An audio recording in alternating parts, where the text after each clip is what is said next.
Kita sekarang prioritas bagaimana bisa segera kirim bantuan-bantuan yang diperlukan, terutama BBM yang sangat penting. Listrik sebentar lagi saya kira bisa dibuka semuanya. BBM tadi yang dilaporkan ke saya yang sangat penting. Ada beberapa desa yang terisolasi, insya Allah kita bisa tembus. Saya tadi sampaikan penghargaan, terima kasih kepada semua instansi yang bekerja keras, BNPB, ya, Badan Nasional Penanggulangan Bencana, reaksinya cukup cepat, TNI sangat cepat, Polri juga cepat. Kita kerahkan juga sudah cukup banyak helikopter, Hercules, pesawat-pesawat kita kerahkan semua. Insya Allah kita dengan kerjasama erat, teamwork yang baik, kita bisa segera menghadapi musibah ini, segera memberi solusi-solusi kepada kesulitan rakyat sekarang ini. Ya, saya kira itu saja dari saya.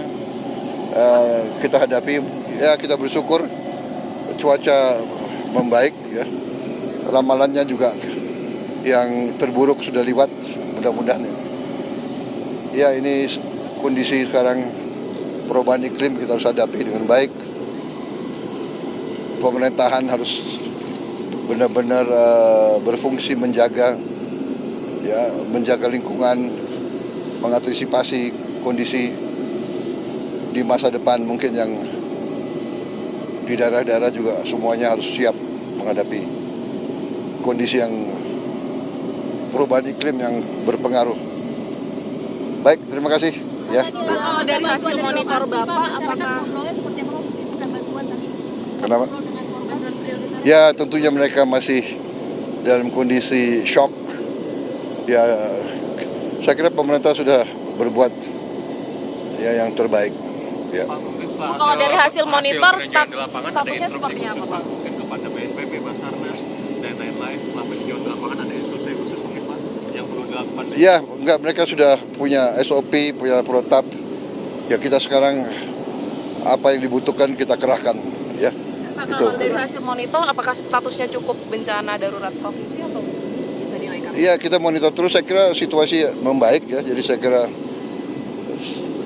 kira kondisi yang sekarang ini sudah cukup, ya. Selainnya tadi mana Pak? Saya ke Aceh, ke Medan dan ke Aceh, ya. Oke.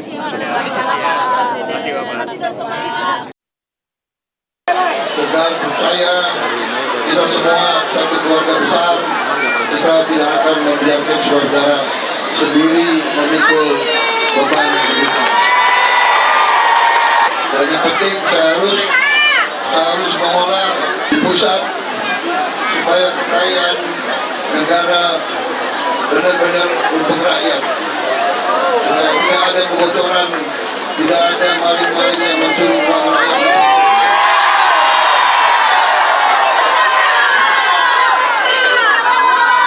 Kalian suka nggak kalau saya sikat ke maling-maling semua?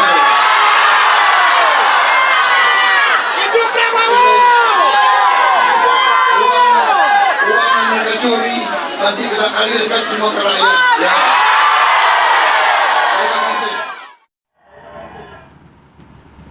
Ya, itu tadi ya. Kalau kita lihat sampai bahkan suara dari Presiden Prabowo saja sulit terdengar karena gemuruh dari masyarakat yang betul-betul seiringan lah ya dengan narasi dari Presiden Prabowo itu. Betul, ini yang disampaikan adalah poinnya ya menyelesaikan permasalahan ini dan juga harap didengar nih para maling-maling tadi kata Pak Presiden. Nah, coba kita bahas yuk.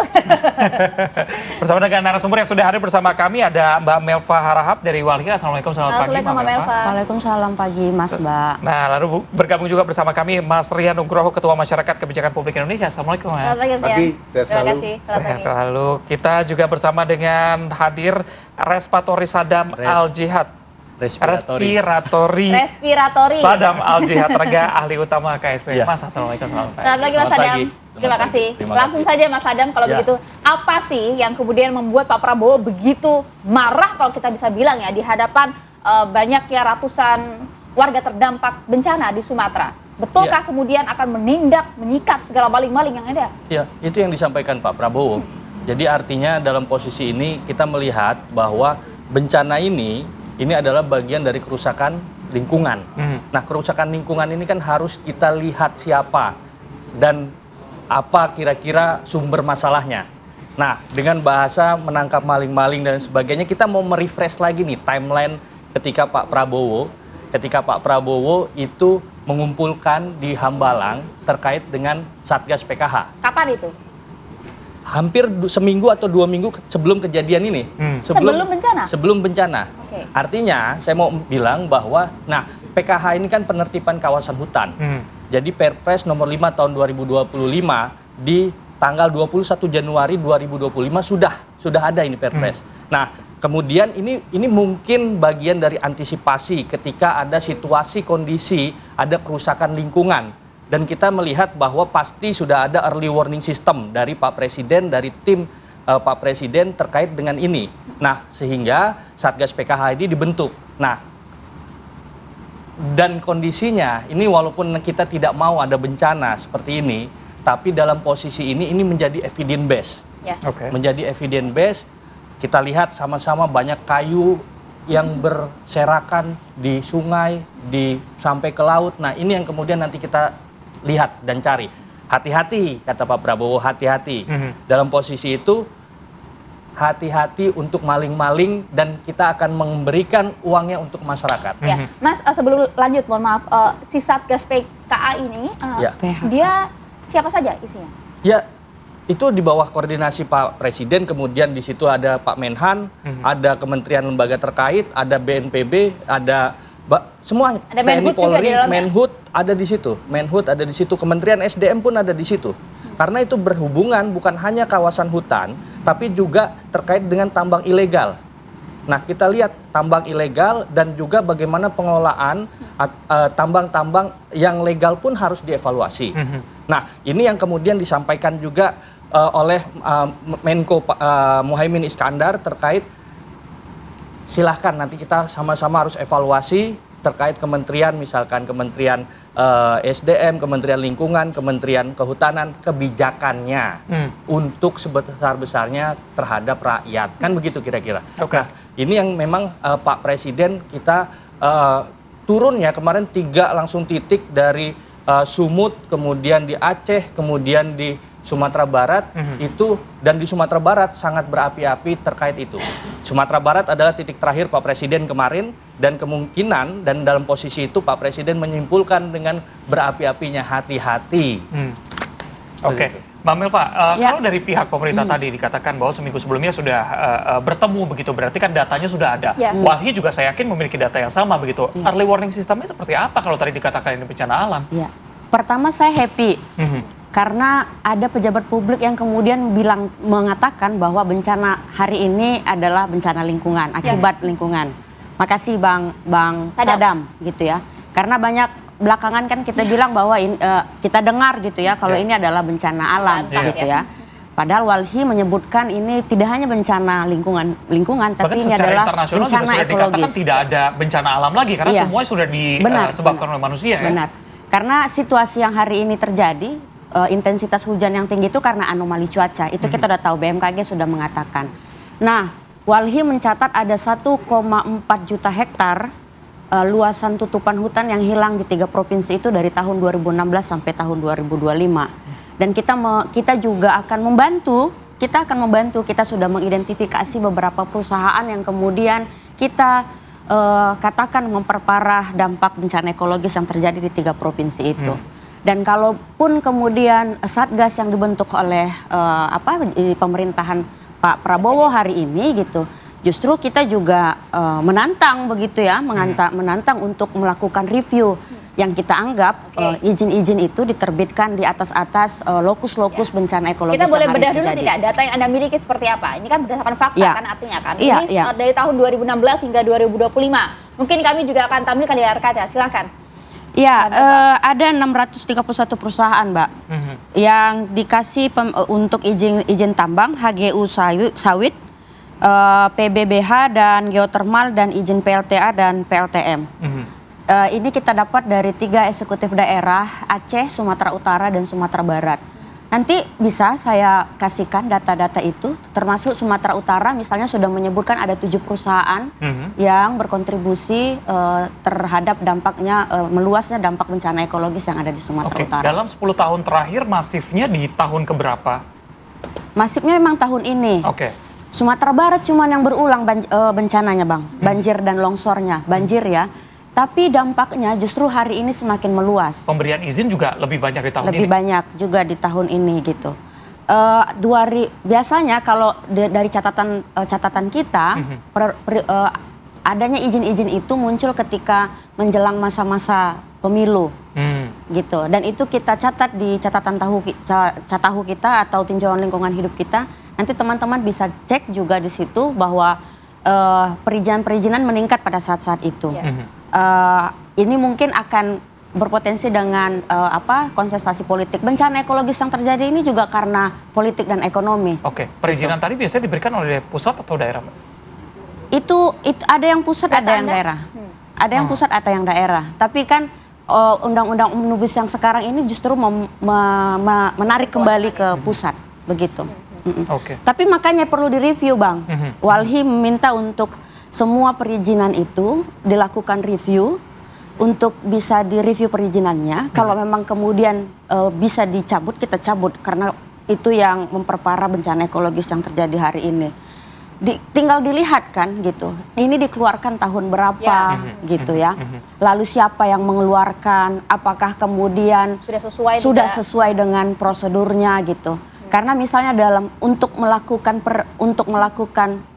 eksploitasi atau usaha-usaha di atas tanah itu kan ada misalnya AMDAL yang harus dikaji, ada KLHS-nya yang harus dikaji, melihat nggak peta rawan bencananya di situ begitu. Itu udah dilakukan nggak dari awal? Kan itu yang perlu kita lihat hari ini. Gitu. Tapi kan saat ini kita juga tahu betul ya Mas Adam ya bahwa Menteri LH kan sudah memanggil tuh informasi ada beberapa perusahaan. Betul demikian? Iya, betul. Nah, tapi saya mau bilang begini, Mbak. Selain tadi ini ada bencana terkait dengan aspek lingkungan, ya, kita juga harus fokus juga bagaimana penanggulangan bencana ini, ya. Karena ini yang harus kita concernkan juga. Ini kan berdasarkan Undang-Undang 24 tahun 2007 ya terkait Badan Nasional Penanggulangan Bencana ini ada pedoman BNPB juga 2016, ada PP 21 tahun 2008. Nah, sekarang memang posisinya sebelum ke sana sekarang posisinya adalah evakuasi dan distribusi logistik dan sebagainya. Itu, ya. Setelah dari situ ini ada rekonstruksi. Nah, nanti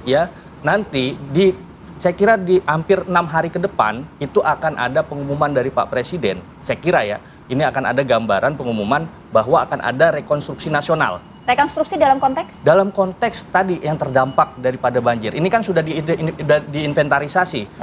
Persoalan tadi ada jembatan yang putus, kemudian dari aliran sungai dan sebagainya. Nah, tapi apakah ini nggak bisa berjalan seiringan, Mas? Begitu rekonstruksi berjalan juga, tapi penindakan hukum juga harus dong. Beriringan. Artinya ketika Satgas PKH ini berjalan, ya kan? Dan ini ada operasi tanggap darurat nasional berjalan, apakah ini tidak beriringan? Pasti semuanya tupoksi disposisikan untuk kemudian melihat, memastikan persoalan-persoalan ini beriringan. Tadi yang saya sampaikan, ketika ada dari masyarakat Riau kemarin komunikasi dengan KSP juga, ini beriringan, walaupun masih ada bencana sekarang ini. Begitu. Artinya maksud saya di sini, dalam program-program prioritas Pak Presiden, apalagi terkait dengan lingkungan, ini tetap dikawal. Makanya ada penertiban kawasan hutan dan tambang-tambang ilegal. Nah, begitu juga terkait dengan tambang ilegal misalkan. Yang ilegal-ilegal ini kan bukan hanya ada juga tambang-tambang emas ilegal dan sebagainya misalkan ya. Nah itu kemudian dikoperasikan kan ada judulnya begitu, dilegalkan dan sebagainya. Tapi kan kita lihat juga standarisasi dan sebagainya. Makanya ada WPR kemudian dijadikan IPR itu tidak begitu mudah. Ada standarisasinya. Nah dalam posisi wilayah pertambangan rakyat kemudian jadi izin pertambangan rakyat ini kan di NTB misalkan. Dari 16 WPR kemudian cuma 1 izin IPR. Berarti salah satu yang menjadi highlight di sini adalah masalah perizinan begitu ya. Mungkin Mas Rian nanti bisa menjawab bagaimana dampaknya ketika perizinan dengan mudahnya juga diberikan yang berdampak cukup parah terhadap saudara-saudara kita di Sumatera. Kami hadirkan usai jeda, tetap bersama kami.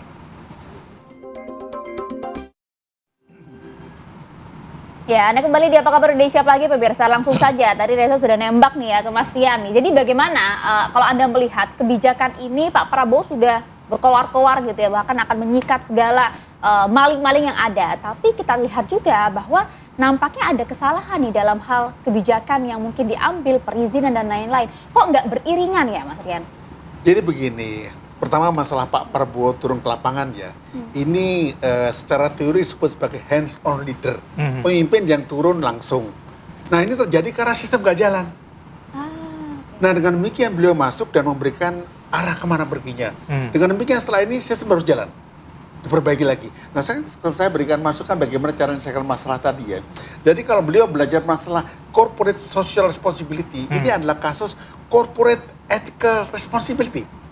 Kita nggak punya duit untuk seperti ini, jadi langsung aja Pak Prabowo perintahkan kepada Menteri Perindustrian dan terkait ekonomi ya, dan KSP juga, untuk meminta seluruh perusahaan yang ada di situ membayar semua kerusakan ini. Diawasi sama Walhi. Kenapa? Itu corporate ethical responsibility. Ingat loh, perusahaan itu kalau mau baik dia etis, dia profesional. Ketiga, setelah ini harus betul-betul menjadi agenda dari kabinet ini. Karena dengan hormat ini ya, kejadian ini menampar muka kita di dunia. Habis kita. Loh kita mau jadi besar, ditempelengin, gak bisa lagi. Jadi nomor satu. Gak bisa ngelak juga, kayu-kayu itu jadi buktinya kan? Ya, nomor satu adalah yang saya pernah rekomendasikan, Undang-Undang Cipta Kerja yang mensentralisasi semuanya, itu diperbaiki lagi. Tadi sampaikan juga beliau bahwa AMDAL hilang begitu loh. Kok bisa-bisanya? Percepatan investasi tidak berarti kemudian semuanya digugurkan. Tidak. Ada faktor-faktor yang nggak boleh digugurkan. Kalau cuma bikin toko kelontong boleh, tapi yang lain nggak bisa. Nah, dengan demikian kebijakan harus tata lagi. Saya sepakat dengan tadi Mas sampaikan tadi masalah perizinan yang Mas sampaikan tadi. Dan tapi yang nggak kalah penting adalah suka nggak suka, maka perlu reorganisasi kabinet. Terpaksa beberapa menteri ditata lagi. Kenapa? Ya ini terbukti membuat presiden dipermalukan. Karena kehadiran presiden kemarin di depan hadapan ratusan warga di pengungsian itu menampar juga kan beberapa menteri yang dimaksud, begitu? Bukan. Kejadian ini membuat Indonesia dan presiden itu dipermalukan dunia. Contoh ya, Bapak sudah mengatakan bahwa aman-aman saja, berarti laporan aman-aman saja kan? Tapi kan seperti ini kan jadi oke, kita ada fenomena anomali cuaca. Tetapi kalau kita ready sejak awal, tahu bahwa itu nggak boleh, ya dikerjakan. Nah ini yang menjadi agenda Presiden tinggal tadi ya, bahwa teruslah melakukan namanya hands-on leadership. Pemimpin yang itu tidak hands off, nggak lepas tangan. Kedua, selalu gunakan kebijakan yang itu sifatnya inovatif. Misalnya kalau tadi, kita tahu duit kita udah habis nih, udah bencana nggak ada. Ini buatlah sebuah branding atau sebuah kebijakan namanya Indonesia menengahkan namanya kebijakan namanya corporate ethical responsibility. Tangkap, tanggung jawab, bayar dulu. Jadi paralel seperti ini. Yang ketiga adalah persiapkan penataan kebijakan. Ada perbaikan di Undang-Undang Cipta Kerja. Kemudian yang keempat adalah penataan organisasi dan struktur yang bekerja agar yang terjadi terbentuk sistem. Bukan sinten. Kalau sinten itu Pak Prabowo jalan sendirian, Bapak kecapean nanti. Itu dia maksud kami kan. Padahal kan juga Pak Prabowo kan juga punya para pembantunya, para menteri-menteri ini loh, gitu kan. Yang ditata itu maksudnya menteri apa maksud Anda, Pak Rian? Menteri yang terkait dengan hal itu. Apa itu? Jadi nggak semuanya itu diganti ya. Tapi mungkin ada diberikan perintah baru. Ada yang diganti mungkin. Perintah baru adalah misalnya gini. Oke, misalnya contohnya adalah Menteri Kehutanan. Maka diberikan perintah baru bahwa Anda harus, tadi bilang kan evaluasi, tapi nggak cukup evaluasi. Evaluasinya melibatkan teman-teman yang itu independen. Walhi lah atau siapa, pakar gitu. Karena kalau nggak independen nanti lapornya formal lagi. Oke. Yang kedua adalah misalnya menteri yang berhubungan dengan investasi. Bagaimana investasi perbaiki lagi dengan cara ini nggak sekedar duit masuk, tapi secara long term aman. Itu minimal 2, yang lain-lain ikut nanti. Seperti teman-teman di KSP, nanti teman-teman akan bukan belajar lagi, memang perkuat komunikasi dengan publik. Dan teman-teman di PCO ya, akan juga berkomunikasi dengan, jangan malu dan jangan takut komunikasi dengan masyarakat. Kalau kritik itu harusnya cinta kok. Sudahlah, biarkan saja. Ini mereka punya KTP merah putih, jadi kalau kritik jangan dimarahi gitu loh. Oke, Mas Adam gimana? Tadi Mas Rian juga sempat mengatakan bahwa ini kita dilihat secara internasional begitu ya. 3 pekan lalu kita lihat COP23 di Brazil, gimana kita menampilkan bahwa ya kita sudah menjalankan investasi dengan baik, tetap menjaga kehutanan kita dan segala macam. Faktanya seperti ini. Iya, tapi saya mau bilang begini dulu Mbak, Mas, terkait tadi memang benar ada hands-on leader dalam posisi itu. Tapi kita juga nggak bisa menafikan bagaimana kerja-kerja dari pusat dan daerah terus mengalir di titik-titik terdampak bencana ini nggak bisa dinafikan juga. Ada keputusan gubernur, 3 gubernur dalam 14 hari kerja itu melakukan giat-giat untuk penanggulangan bencana dan sebagainya. Kita fokus ke bukan bencananya Mas ya? Ya, penyebabnya. Tapi dan setelah itu, nah ini kita melihat tadi ya penyebabnya seperti apa. Nah ini memang butuh kita adanya evaluasi ya. Saya sepakat bagaimana tadi itu yang harus diganti, disampaikan, bukan soal diganti, tapi ini adalah evaluasi tadi yang saya sampaikan dan itu soal prerogatif Pak Presiden tentunya, ya. Dan dalam posisi itu ya KSP dalam posisi ini adalah merangkum data-data, ya, data-data validitas dan sebagainya terkait kondisi lapangan.